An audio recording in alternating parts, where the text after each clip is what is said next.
2026 எலெக்ஷனுக்கான டிஎம்கேவோட தேர்தல் அறிக்கையில உங்களோட கோரிக்கையும் இடம் பெறணுமா?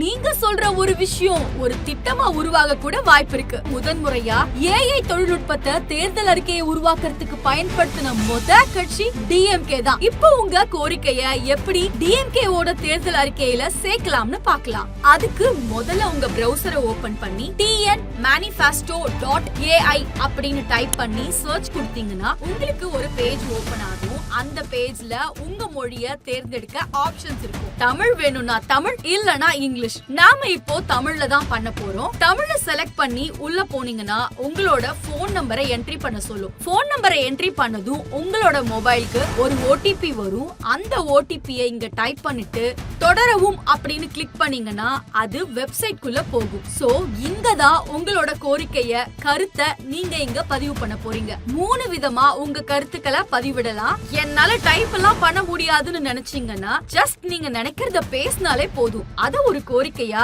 ஏஐ மாத்தி கொடுத்துடும். அடுத்த ஆப்ஷன் பாத்தீங்கன்னா நீங்களே டைப் பண்ணிக்கலாம். அப்படி இல்லனா டாக்குமெண்டாவே நான் ஒரு ஃபைல வச்சிருக்கேன் அப்படின்னா அதையும் நீங்க 3வது ஆப்ஷன்ல அப்லோட் பண்ணிடலாம். ஒரு எக்ஸாம்பிளுக்கு பார்க்கணும்னா இங்க நீங்க பேசலாம். சோ இங்க பாத்தீங்கன்னா தெரியும், நான் பேசினத அப்படியே ஏஐ எழுத்தா மாத்தி கொடுத்துருச்சு. அவ்வளவுதான். கீழே சேர்க்க அப்படின்னு கொடுத்தீங்கன்னா உங்க கருத்து கோரிக்கையா சேர்க்கப்படும். அண்ட் அடுத்ததா கீழே கருத்துக்கள் அப்படின்ற ஆப்ஷனை கிளிக் பண்ணீங்கன்னா நீங்க ஆட் பண்ண கருத்தை நீங்க செக் பண்ணிக்கலாம். அப்படியே உங்களோட சுய விவரங்களை ஆட் பண்றதா இருந்தாலும் ஆட் பண்ணி அப்லோட் பண்ணலாம். சோ முதல்ல பேரு, அதுக்கு அடுத்ததா ஏதாவது துறையை சேர்ந்தவங்களா இருந்தீங்கன்னா அது என்ன துறை அப்படின்றத இந்த இடத்துல தேடி கண்டுபிடிங்க. அடுத்ததா உங்களை பத்தின சுய விவரம், அடுத்ததா சார்பு வகை, அதாவது ஏதாவது சங்கத்துல இருக்கீங்களா அப்படின்றதையும் இங்க நீங்க ஆட் பண்ணிக்கலாம். அடுத்ததா என்ன மாவட்டம், என்ன தொகுதி, இது எல்லாத்தையும் ஆட் பண்ணிக்கலாம். எக்ஸ்ட்ராவா உங்களோட சமூக வலைதள பக்கத்துலயும் நீங்க இத